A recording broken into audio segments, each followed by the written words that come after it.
मांगे पूरी हो, चाहे जो मजबूरी हो, हमारी मांगे पूरी हो। 69,000 शिक्षक भर्ती में 22,000 सीटों को जोड़ने की मांग को लेकर अभ्यर्थियों का धरना प्रदर्शन लगातार जारी है।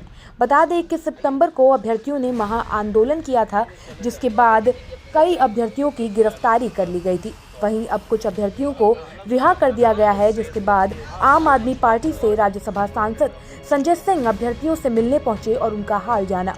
इसके साथ ही उन्होंने मुख्यमंत्री से अभ्यर्थियों की मांगों को जायज बताते हुए भर्ती प्रक्रिया पूरी करने की मांग की है और कहा है कि अगर मांगे पूरी नहीं हुई तो आम आदमी पार्टी इन अभ्यर्थियों के लिए सड़क से संसद तक की लड़ाई लड़ेगी।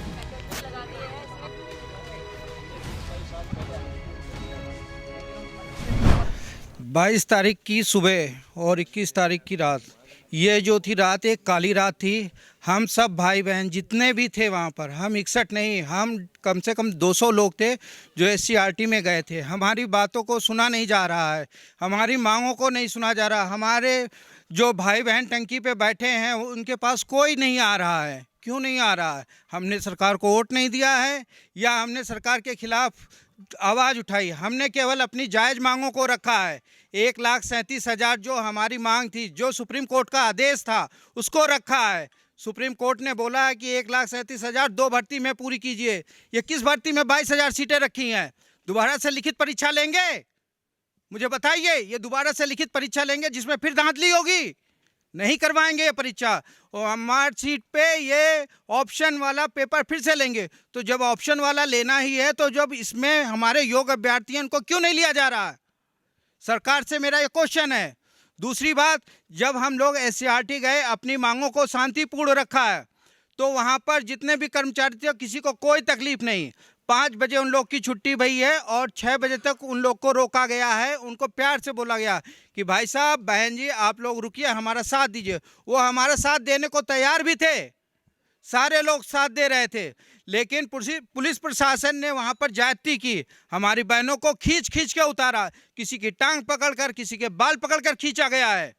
हम लोगों को मारा गया है, इतनी बुरी तरह मारा गया है कि आप बता नहीं सकते कितने लोगों की चोट लगी है। मलकीत भाई हैं जिनको सीढ़ियों से पकड़कर खींच लिया गया है, उनके हड्डी में चोट लगी है।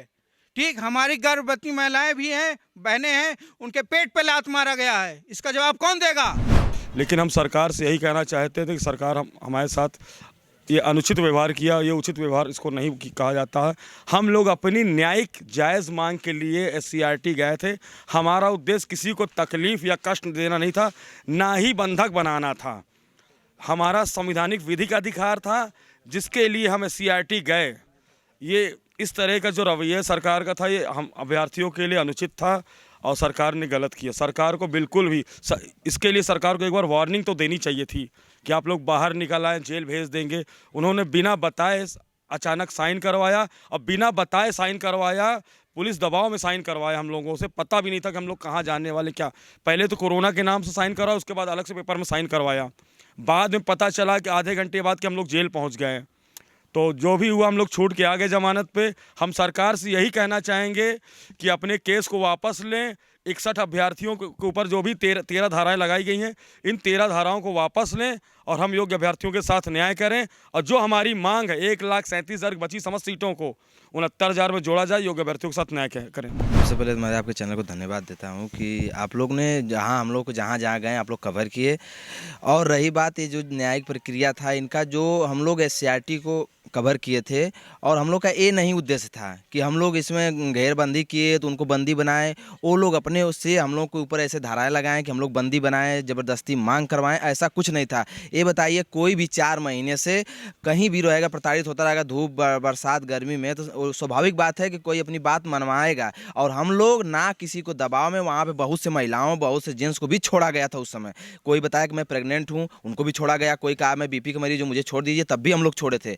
बस कुछ लोगों को हम लोग ऐसा बंदी का नाम कोई था ही नहीं, बस हम लोग सोचे थे कि सरकार जो है डीजी मैम से हम लोग को मिलना है और डीजी मैम मिल नहीं रही थी। 4 महीने से बताइए सब्र का बांध होता है और टूट गया हम लोगों का, इसलिए हम लोग वहाँ पे गए। बाकी हम लोग का कोई पर्पज ऐसा नहीं था। और रही बात हम लोगों को ऐसे ले जाया गया, पहले तो यहाँ से हम लोग को सिग्नेचर कमिश्नरी में बैठाया गया, 1 घंटे मोबाइल वहाँ पे सबका बंद किया गया और स्विच ऑफ करके 1 रुपया तक जो होता है उसको भी, पैसे सिक्के को भी वो कवर में लिफाफे में बंद करके नाम पता लिख कर हम लोगों को वहाँ पे कैद कर दिया। मतलब इनके गार्जियन न रहे। हम लोग को समझिए कि जो होना चाहिए 24 घंटे के अंदर में रिहा होना चाहिए, वो हम लोगों को 5-6 दिन से ऊपर हो गया कि रिहा करवाने में बस ये गुमराह करने लगे हम लोगों को, जो कि ऐसी कोई धाराएं नहीं लगी थी, लेकिन ये उसको ऊपर हम लोगों को इतना दबाव डाला है और बार बार ये बोल रहे थे कि टंकी खाली करो, टंकी खाली करो, तब हम लोग रिहा करेंगे। ऐसा कोई हम लोग कार्य नहीं किए थे जो हम लोग को ऐसा दबाव डाल कर कार्य कराया गया। लेकिन जो भी हुआ हम तो कर रहे हैं। अभी भी हम लोग जो SCRT के जो लोग हैं और लोगों से भी चाहते हैं कि ये लोग जो केस किए हैं,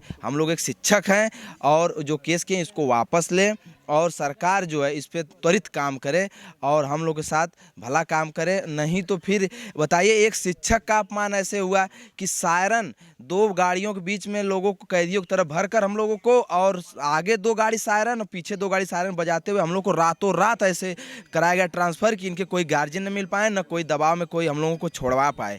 और ऐसे बताइए रातों रात कार्यक्रम और सुबह 6 बजे तक, मॉर्निंग 6-5 पे हम लोग को जेल में डाल दिया गया। ये बताइए कहाँ का है न्यायिक प्रक्रिया है और कहाँ की सरकार है? क्या योगी जी को हम लोग इसलिए चुने थे कि एक शिक्षक का अपमान होना चाहिए?